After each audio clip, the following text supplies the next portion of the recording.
bana ya Gemena, Goma, Kananga, Kindu, Kinshasa, Kisangani, Lubumbashi, Mbandaka, pe Bujimai, CAA apesi bino occasion ya kitoko pe malamu ya kosala ba faire ya kokoma ba mvandu po Boeing 767 ezali bongo une occasion pour na bino ya kotombola bongo chiffre d'affaires na bino na o etali bongo ba fret. Avion na biso ya mwana eye tokosala na yango mosala moto abangisa moninga moto akadela moninga ezali te soki napesi yo biloko lobi koya lisusu awa te. Avion na bino yango wana eye tosala mosala lutu tokomema kopo tokomema sani tokomema ba plastique tokomema friperi tokomema ba moto tokomema mituka tokomema ebona nzela ya kananga bataba ya bomoi tokomema fumba pe tokomema.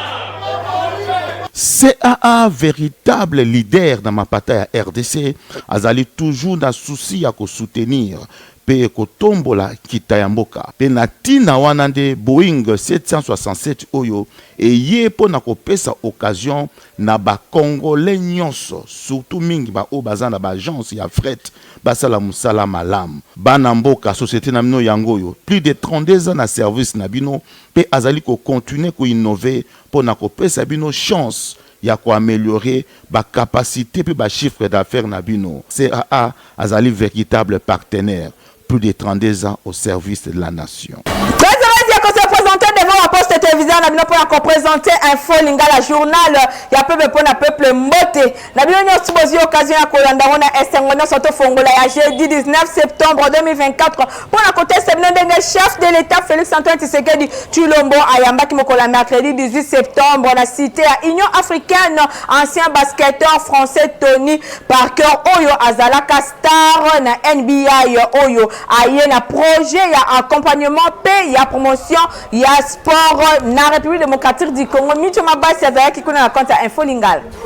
Mokolo ya mercredi 18 septembre, na cité ya Union africaine, chef de l'État Félix Antoine Tshisekedi a accordé audience na ancien basketteur français Tony Parker pestar ya NBA oyo ayaki na projet ya accompagnement pe promotion ya sport na République démocratique du Congo.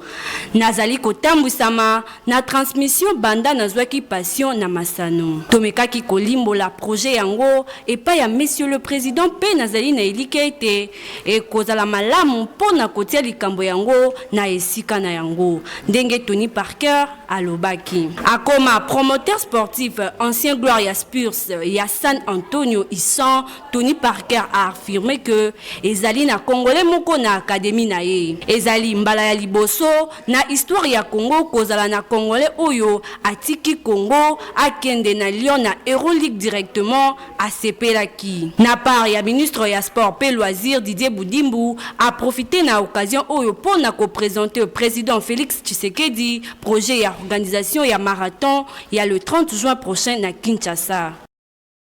12e conférence ya président ya parlement africain et fungwama ki mercredi 18 septembre na Johannesburg kuna na Afrique du Sud pour la République démocratique du Congo boye bake ezali bon représenté par ya président ya Assemblée nationale le professeur Vital Kamerhe oyo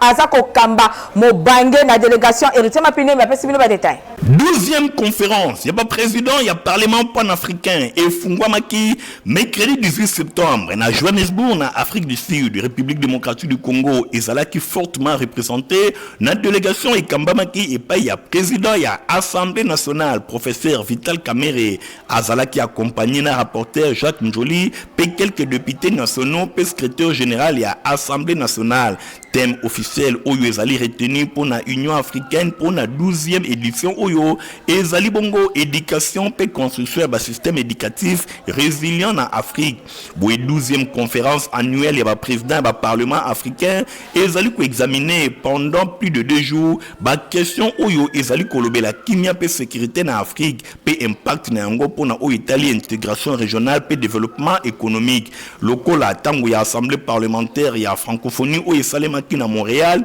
misala oyo na Johannesburg ezali occasion pona président ya assemblée nationale Vital Kamerhe na cadre ya diplomatie parlementaire ya koyokisa mongongo ya RDC pe komeka ko gagner les sous ba alliés liboso ya guerre oyo Rwanda a imposé na est de la République démocratique du Congo. Bosimba ke président ya Assemblée nationale professeur Vital Kamerhe azali kozamaloba jeudi 19 septembre 2024 pour na kotalisa position ya République démocratique du Congo na makambo nyonso etali mikolo oyo tope actualité.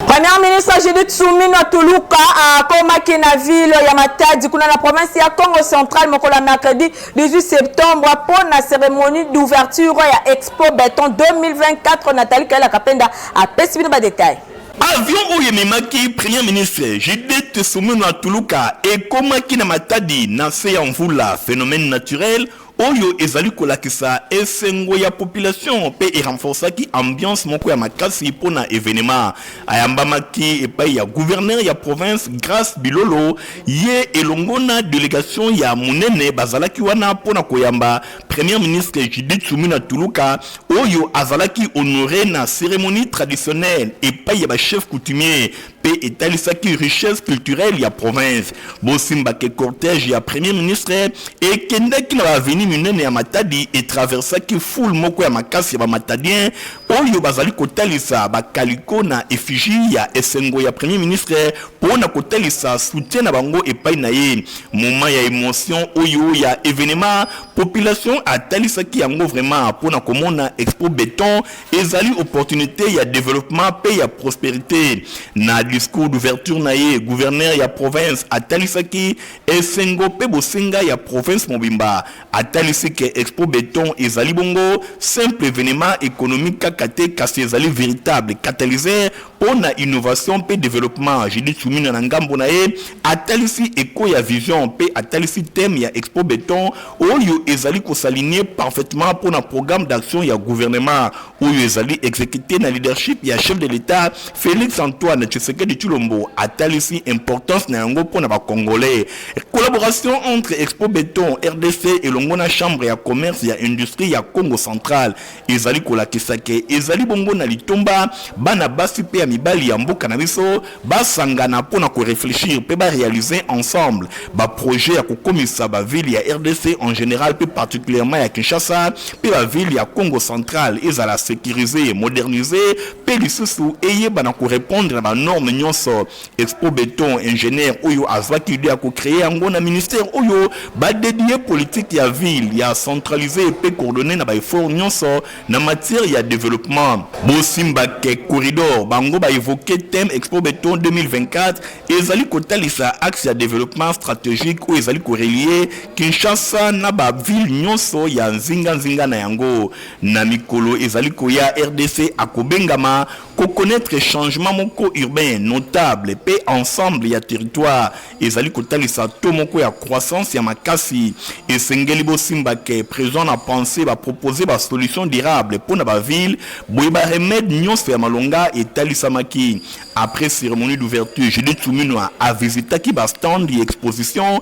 ya ba entreprise nyonso pe ba entrepreneur oyo ba présentaki ba réalisation pe ba innovation na bango Expo Béton 2024 na Matadi ezali kaka événement économique te kasi ezali symbole espoir pe ya détermination pour na avenir moko durable alors que ba ville ezali ko tourner na avenir événement oyo ezali ko talisa litomba ya kosangisa ba force nyonso pour na kotonga Congo moko ya malamu pe chaque citoyen esengeli a participer na vision ya développement inclusif.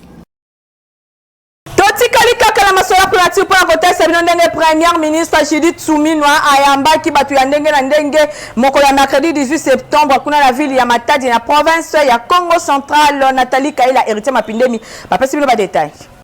présente na ville ya Matadi na province ya Congo central pona oyo etali lancement ya Expo Béton 2024. Premier ministre Judith Suminwa Tuluka ayambaki caucus ya ba députés nationaux ba élu ya Congo central bakambamaki na Pierre Nsumbu ba député oyo ba exposaki ba préoccupation na bango oyo ezali ko affecter province mingi penza insécurité moko ya makasi spoliation pe ba occupation anarchique ya mabele oyo ezali kotalisa boyebe infrastructure ezana ndenge ya malamu te. Premier ministre Judith Suminwa atalisaki compréhension ya makasi pona ba défi nyonso oyo bango bazali kokutana yango ndenge président ya caucus Pierre Nsumbu atalisaki bosimbaki alobi chef ya gouvernement a rassuré bango na kopesa ba solution nyonso na tango ya mokuse. Premier ministre na ngambo na ye ayambaki lisusu ba député provinciaux ya Congo central oyo bazali ko représenter majorité pe opposition na tête na bango Papi Mantezolo président ya assemblée provinciale ya Congo central ba eli batalisaki ba problème bango oyo bazali kutana yango non paiement ya ba émolument na bango depuis 5 mois mobimba. Judith Suminwa a promettre ko trouver solution na ngonga moko ya mokuse pona ba député provinciaux ya mboka pe atalisi détermination à garantir ba conditions de travail na ndenge ya malamu pona ba représentant ya peuple. Alobi esengeli to agir rapidement pona ko compromettre te confiance entre gouvernement et longona ba élu ndenge premier ministre atalisaki. Judith Suminwa ayambaki lisusu ba représentant ya association ba transporteur autochtone pe ba chef coutumier ya province bango bayaki kotalisa ba préoccupation na bango pona oyo etali ba tracasserie administrative pe ba rétrocession oyo ezali bongo jugé inégal ya ba fonds ya péage. Premier ministre ayokaki bango na ndenge ya malamu ba doléance na bango nyonso pe atalisi ke solution ekoyeba na kozwama. Alobi tozali awa pona kotonga avenir moko meilleur ensemble pona kobongisa mboka na biso ekoma accessible bisika nyonso. Séjour ya Judith Suminwa Tuluka na Matadi ezalaki marqué na dialogue longo na acteurs locaux boye bango nyonso batalisi engagement na bango pona ko aborder ba défi nyonso oyo province ya Congo central azali kokutana na yango na koyoka ka ba préoccupation ya ba député ba acteurs socio-économiques bango nyonso bazali ko poser ba base pona gouvernance moko ya malamu oyo ekozongisa confiance entre ba congolais et longo na ba représentants na e ba annonce ba solution rapide ezali kotalisa volonté politique pe ya makasi pona ko répondre na besoin ya population pe ya province na bango. Premier ministre Judith Suminwa atalisi ke dialogue longo na ba directeur nyonso ya ba programme d'action ezali kotalisa ke dialogue kozala permanent entre l'état na société na sens moko ya malonga oyo ezali instrument ekopesa ba réponse nyonso ya malonga na ba question nyonso oyo ezali poser epai ya population. Dans ce moussousou bosengal koyeba ke ministre provincial ya ba infrastructure pe travaux publics mwana mboka Alain Chilungu a salaki bongo visite d'inspection na Konluka na Ngaliema pe na cité Mama Mobutu kuna na Mongafula toujours na cadre ya programme Kinshasa Ekobonga. Nathalie Kaila Kapenda azaki simasima na compte info Lingala. Mercredi 18 septembre, na cadre du programme exécutif provincial ya Kinshasa Ezobonga, ministre provincial et infrastructure et à travaux publics, son excellence Alain Chilungu akendaki ko visiter tope ko inspecter misala bavoirie pe anti-érosive na quartier Konluka na commune Ngaliema ba ouvrage o ezalaki inspecter ba pont banzela ba collecteur oyo ekoti na cadre ya projet ya kobongisa Konluka oyo ezali initié la ville. Kasi liboso ministre provincial Alain Chilungu azalaki na commune ya Mongafula na cité Mama Mobutu pour la même cause. Pour la ministre provincial ya ITPR choix ezali clair repos ekozalate soki ville ya Kinshasa ebongite abandaki inspection na ye na pont Lubudi oyo etongama na entreprise Aronsefu avant ya kosola na population pour la sensibiliser bango ba gérer ba salité pe batika ba construction anarchique. Après cortège, ya ministre provincial Ezwa Kinzela ya pont Kiavu. Après cortège, ya ministre provincial Ezwa Kinzela pour la pont Kiavu oyo ezo kotongama na même quartier Kasimisala et Katanaki. awa ba technicien entreprise oyo ba pesa ki ba explication population puis atalisa ki passe na ye et puis ministre provincial Alain Tshilungu a promettre bango misala ekozonga kalate. Congo, merci beaucoup na travail à papa Alain a sounya venir à lobby bazo atanzela on le classe parce que awa soki mbule beti bana bakenda classe te. Après wana akendaki na monga fula na cité Maman Mobutu na ba chantier routier ya ba avenue INSS Logec P Fondation awa pe ba construction ya ba collecteur eza kosalema awa pe lisusu misala etelema population azalaki na kanda kasi na présence ya ministre provincial Alain Tshilungu et calme bango misala ekozonga pe kalate. Tolinginde esila papa biso tozaba habita Maman Mobutu soki esili tokobeta maboko en tout cas na sepeli makasi il est vraiment souple il est passé partout il a entendu tout le monde bosimba ke ville ya Kinshasa ezali mikolo oyo na bavoirie ya 4000 km au total kasi ezali kaka na 1006 km nde ebongisami donc 75% eza na état ya mabe. Objectif ya exécutif provincial ya Kinshasa na cadre ya programme Kinshasa ezobonga ezaluna lukobongisa 75% ya voirie oyo ebeba donc près de 750 km pe na sima kotonga ya sika donc 90% ekozala en béton armé. Descente ya ministre Alain Tshilungu ezopesa population espoir. Toujours na complexe scolaire Mama Pemba école ya Fondation Néron Mbungu bosengeli koyeba ke pour la section maternelle bana esi ba bandaki déjà na encadrement kitoko ya ba madame na bango bolanda extrait oyo la dit Landu azweli bino.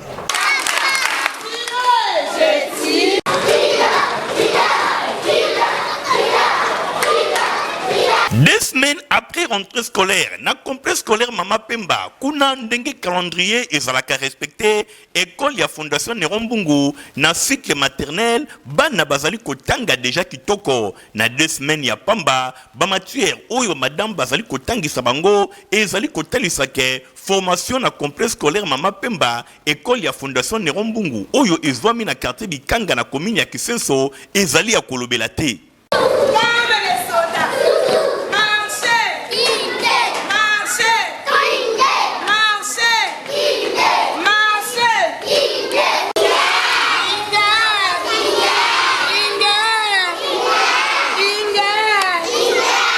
Élèves encadrés par madame Nabango, ba pesi bango ba salle de classe ya kitoko bien aéré, bazali kotanga bisika na bango moko, botala bino moko, modèle ya enseignement oyo ezali kopesa ma awa, bane ya maternelle, bazane sengo, awa éducation de base ezali vraiment ya qualité, ndenge kaka bokoki komona, ba poème, ba récitation, pe biloko ya ndenge na ndenge, ezali déjà maîtrisé, ndenge bino moko bozali komona.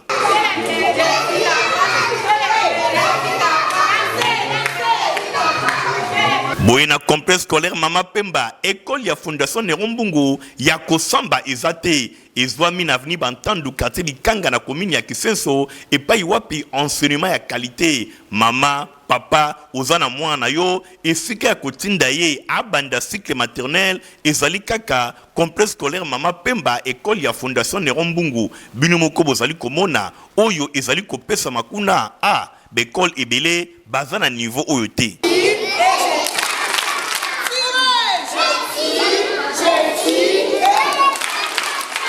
Compagnie africaine d'aviation CAA na Mokuse attire pour na ba passager na ye Boeing 767 cargo pour na ba fret na bino nyonso bola na ba détail longo na Michael Bristoto. Espace 55 na commune ya Kinshasa et tonda kibongo na ba délégué ya ba agence ya fret ya RTC.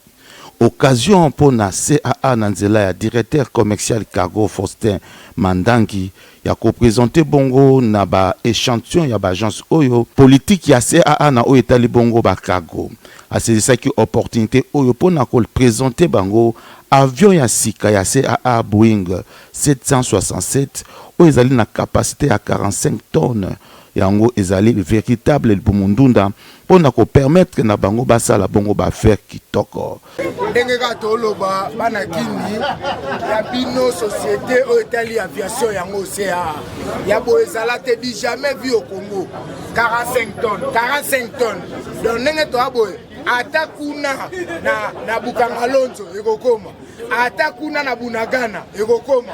à cause ya CA to sengi bino bo pesa confiance na agence ya CA soki to sukaka 3 avions ya boye na bila Kinshasa to na Congo mobimba to faciliter maman des enclavements na Italie ko sala ba fret ya ba colis komi tungisa meroza la soute. Oui, avec Boeing 6767 en tout cas masole sili masola fret na Congo sili ba pesi biso mutu pasi na ba avion ba fula qui manque que mais le lot du avion na tsika to sengi na ba agence nyonso fret nyonso compagnie yango CAA ba pesi biso avion sika avion motuya 45 tonnes, en tout cas avec tonnage, en tout cas côté de tous les CPLA. Avion pour les choses à mis balai na Congo, en tout cas tola li pongia ba bébé. Vous avez conseillé na ba ya CA pour avoir dit oyo ba pesi et des peuples congolais. Mais aider nyo sauter baba ki sabilo kwa boyeza na tamisato. Pour 45 tonnes oyo soki ezali misato na kati ya République démocratique du Congo na bandi kozala esengo makasi. En tout cas toujours féliciter bango na o basali babakisa musu basukela awa te babakisa biloko betoza nango mibale misato pour faciliter peuple congolais ata mutu aza na bitabe amona ndenge akotinda yango. Bana ya Gemena, Goma, Kananga, Kindu, Kinshasa, Kisangani, Lubumbashi, Mbandaka, pe Bujimai, CAA apesi bino occasion ya kitoko pe malamu ya kosala ba faire ya kokoma ba mvandu po Boeing 767 ezali bongo une occasion pour na bino ya kotombola bongo chiffre d'affaires na bino na o etali bongo ba fret. Avion na biso ya mwana eye tokosala na yango mosala moto abangisa moninga moto akadela moninga ezali te soki napesi yo biloko lobi koya lisusu awa te avion na bino yango wana eye tosala mosala lutu tokomema kopo tokomema sani tokomema baplastique tokomema liberi tokomema bamoto tokomema mituka tokomema eboko na nzela ya kananga bataba ya bomoi tokomema fumba pe tokomema.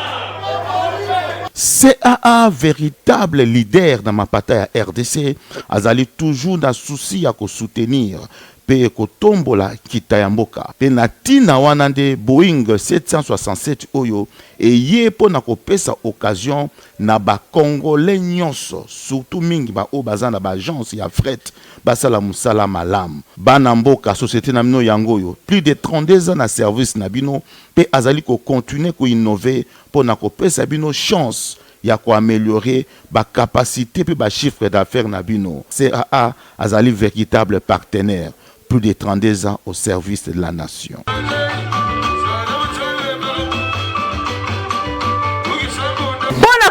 Sapatu ya qualité na République démocratique du Congo mingi mingi en la ville province ya Kinshasa solution ezaka na présidence de la SAP et pas na yemoko le sapeur d'état Papa Griffe kuta bango na 7e rue Limete petit boulevard ndenge hérité mapinemi Igor Ntingi batal sibino Papa sinangai eutako apio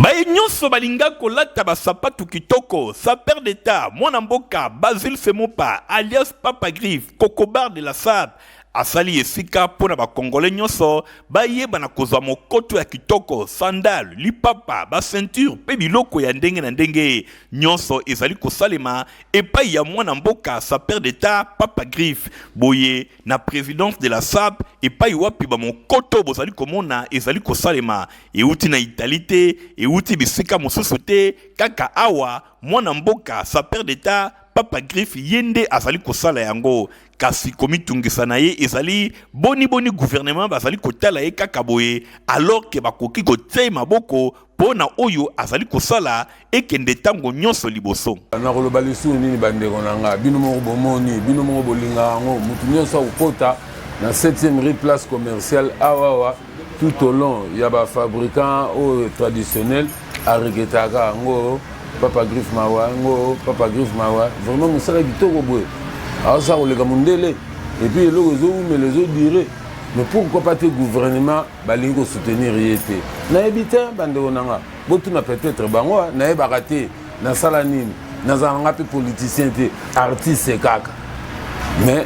les autres salamato donc les arabes pour informer le sous maman la biso Judith Yozali maman excellence premier ministre voilà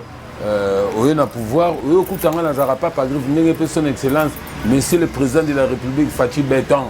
il pas ya kutanga déjà na zarapa Papa Griff artiste coordonné mais na baraté pourquoi na zanga soutien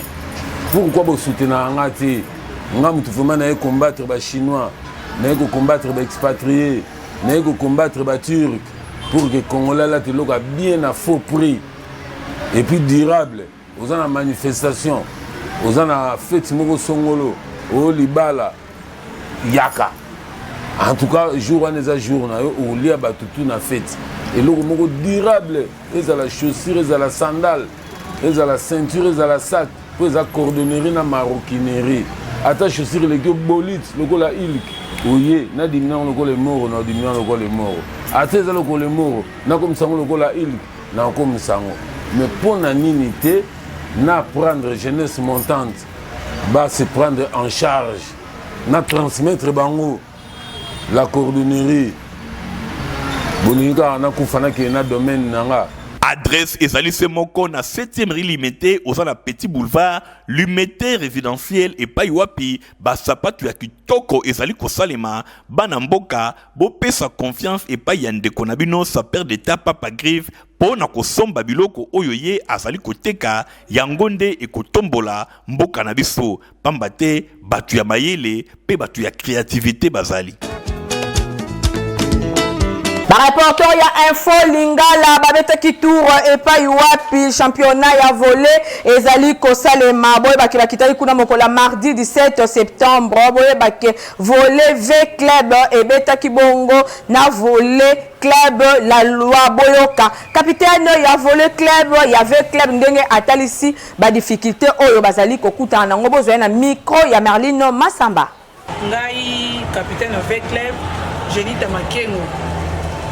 biso na vrai club on a problème à casse oui to bandaki championnat ezalaki bien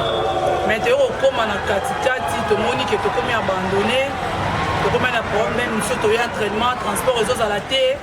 to koya pe match bolem sous avant to beta match to kolia te to pe mboko na suka na ngote ya prime donc to komi na problème à casse on to senga na ba supporter avec club ba lina vita oza couleur na bino vert noir bota la biso na côté vol to na problème à casse ya finance donc to na mbongo te même ba joueuse pour na kosomba bango et te koma ki biso problème tina suka na moto eko zoka ba joueuse ndambo to moike to na bango yango to senga lisuni pa na bino ba avec les boss na vita et ça la biso bien so le temps sera bon et ça championnat est aussi la lelo so championnat si lelo faut mettre pour coupe du Congo biso so beta coupe du Congo dans 4 premiers la 4 premiers on a biso to ça avant dernier donc moi to beta coupe du Congo aux alaté to boya ki to bito vendre to zela mais faut to préparer des potes na zone 4 ans na Brazza zone 4 ans na fin ya septembre awa zone 4 zo bana on senga na biso ba véhiculer bo tsabiso maboko ceux qui vont sungi biso na mbongo to ça déplacement au 4 à Brazza to pesto CPS bino bo mona ba résultat bien na suka compétition wana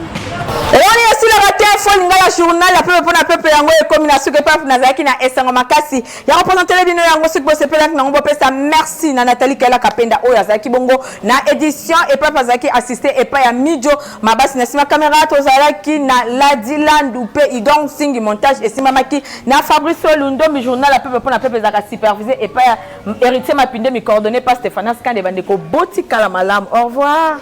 bana ya Gemena, Goma, Kananga, Kindu, Kinshasa, Kisangani, Lubumbashi, Mbandaka, pe Bujimai, CAA apesi bino occasion ya kitoko pe malamu ya kosala ba faire ya kokoma bamvandu po Boeing 767 ezali bongo une occasion pour na bino ya kotombola bongo chiffre d'affaires na bino na o etali bongo ba fret. Avion na biso ya mwana eye tokosala na yango mosala moto abangisa moninga moto akadela moninga ezali te soki napesi yo biloko lobi koya lisusu awa te avion na bino yango wana eye tosala mosala lutu tokomema kopo tokomema sani tokomema baplastike tokomema friperi tokomema bamoto tokomema mituka tokomema eboko na nzela ya kananga bataba ya bomoi tokomema fumba pe tokomema. CAA, véritable leader dans ma bataille à RDC, azali toujours dans souci à soutenir pe kotombola kitayamboka. Pe natina wanande Boeing 767 oyo et ye po na kopesa occasion na ba Congolais nyonso, surtout mingi ba o bazana ba agence ya fret basala musala malam. Banamboka société na mino yangoyo, plus de 32 ans na service na bino pe azali ko continuer ko innover po na kopesa bino chance ya ko améliorer ba capacité pe ba chiffre d'affaires na bino. CAA azali véritable partenaire, plus de 32 ans au service de la nation.